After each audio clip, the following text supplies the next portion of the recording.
Hey guys, welcome to a very greasy edition of You Fix It Garage. I just got done separating my A-arms and putting in new coil springs. I put in new Koni shocks and new lower ball joints. I've got videos on all those procedures. If you'd like to see them, I'll put a link up in this video. In this video, I'm going to be showing how to install a Safety Plus steering stabilizer in this 2003 Safari Trek 2810 motorhome. This is a Workhorse P32 chassis.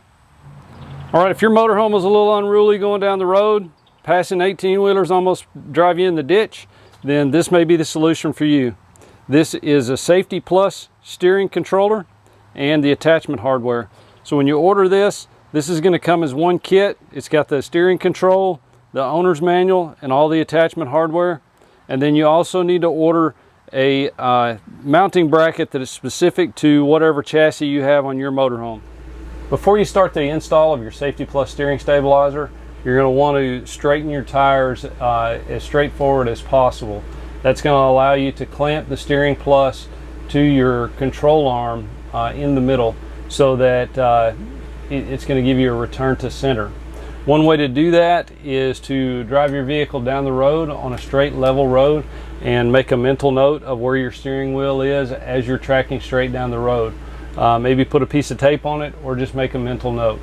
The closer you have your steering wheel and your wheels to center whenever you mount your steering plus, the less adjustment you'll have to do. You may not have to do any adjustment.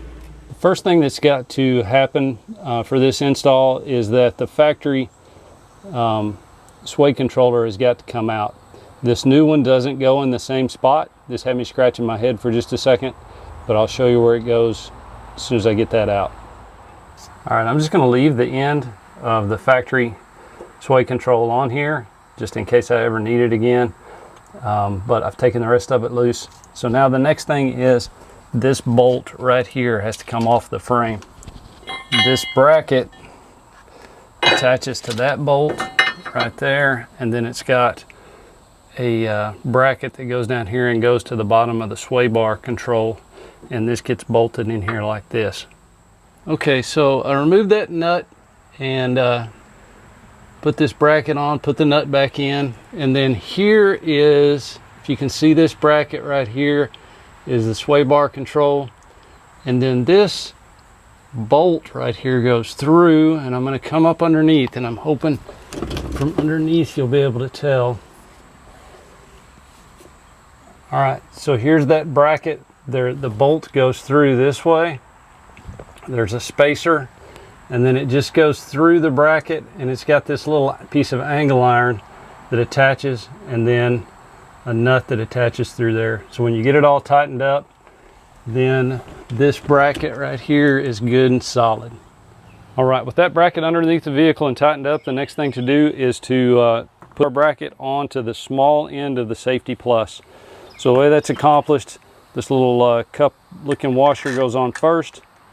Then this rubber grommet with the edge facing outward,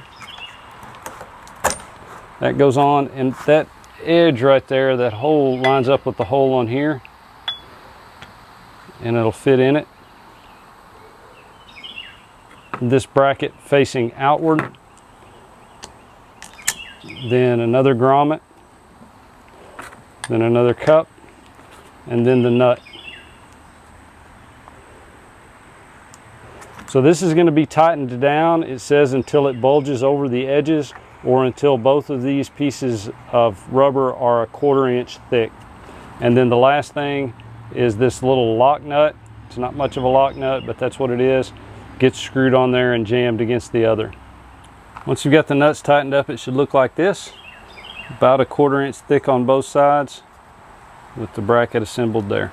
All right, the next thing to do is to place the Safety Plus under the coach, put this end in that bracket that is on the vehicle, and assemble this the same way. So I'm really hoping you can see this. There's that bracket, and the big end of the Safety Plus is attached in, the bolt's tightened down. Now it's laying under here. Okay, so the next thing to do is to attach that end bracket up on the tie rod up there. This bracket right here is going to go attached to that tie rod with those U-bolts. And I'm going to zip tie these lines, these transmission lines, up out of the way so they're not going to get caught there. This is under the front of the vehicle looking backward. This is the main support that goes under the engine, and so you can see right here we got the end of the Safety Plus attached and tightened down on the bracket. I made sure that these hoses right here were out of the way and that I'm not going to hit on there. So the next step is to put the wheels back on and check it for full travel both ways, and then I'll lower both front tires down on the ground and we'll take it for a test drive. All right, once you have your Safety Plus installed, you're going to want to take your RV out and drive it down the road. Make sure that it tracks straight down the road. If you're having to pull the steering wheel and put constant pressure one way or another, make mental note of where that is at and how much the steering wheel needs to move in order to track straight. And then the final adjustment is just a matter of loosening those 4 bolts on the 4 nuts on those U-bolts, straightening the steering wheel up to where you've made that mental note, and then tightening those back up. Take it and drive it again, make sure it tracks down the road. Once I get some mileage on this system, I will post up a video of my impressions and review of how the RV drives now that I have the Safety Plus installed. As always, my goal is to save you guys some money by providing you the information to do the job yourself and hopefully make your RV safer in the process.